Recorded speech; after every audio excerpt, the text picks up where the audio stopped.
Turbine Hall is a symbol of rejuvenation in Newtown, an area characterized by stagnation and decay. Yet Newtown has managed to reinvent itself, and it's venues like Turbine Hall which are attracting people back into the area. In much the same way, the Emgrand EC7 aims to revitalize Geely's brand and attract new customers back to the Chinese market.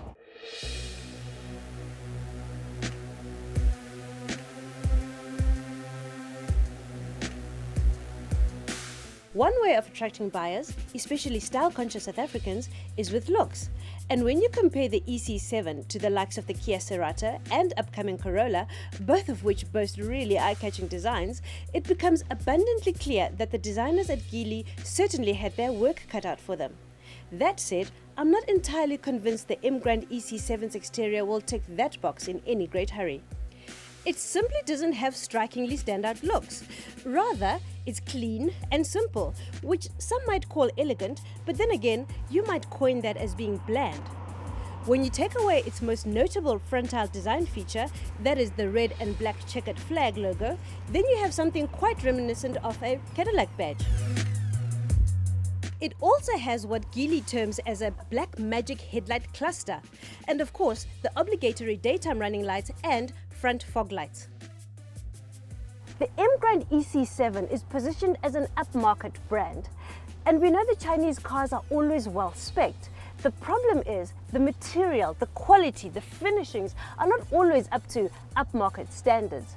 That said, I'm quite happy to say that the EC7 is a vast improvement from the norm, and although Geely has made liberal use of plastics throughout the cabin, overall it's actually quite nice.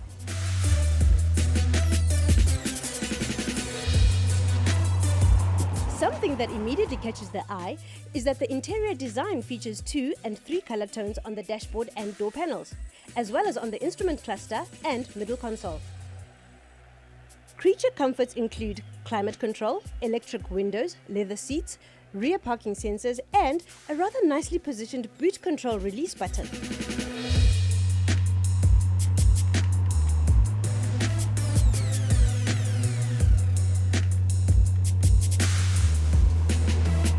The cabin is actually quite well insulated, and you don't get much noise coming through from the road or the engine, which is great. But the real surprise is in the actual drive. The EC7's 1.8 four-cylinder petrol engine is no slouch. With 172 Newton meters of torque and 102 kilowatts, it's actually quite powerful. And even with the aircon on, driving uphill and in low gears, you actually don't lose much power. On uneven surfaces, it feels well sprung, so your passengers won't feel all the bumps and imperfections of the road, but you do get some vibrations coming through the steering wheel.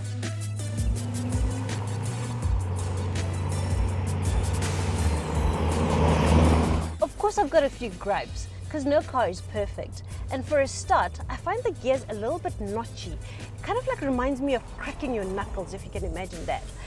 But once you get into the flow of it, it should be fun. Also, I find the steering wheel a little oddly angled, and it's actually been quite difficult to find a comfortable seating position because of it.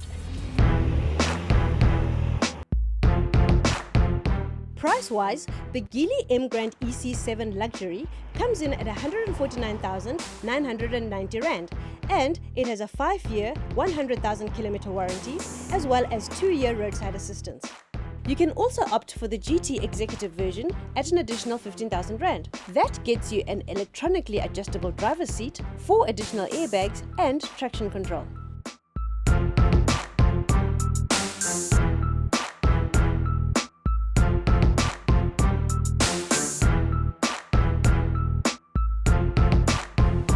I've driven a few cars over the years, and I must tip my hat off to Geely for a rather solidly built vehicle.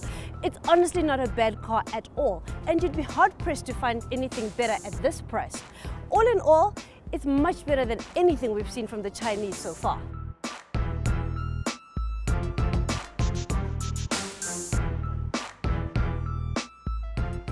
Only recently launched in South Africa, it remains to be seen if the Emgrand EC7 will be a success story on par with Newtown, or if, like the rest of the Johannesburg CBD, it will need a lot more work to get people to it.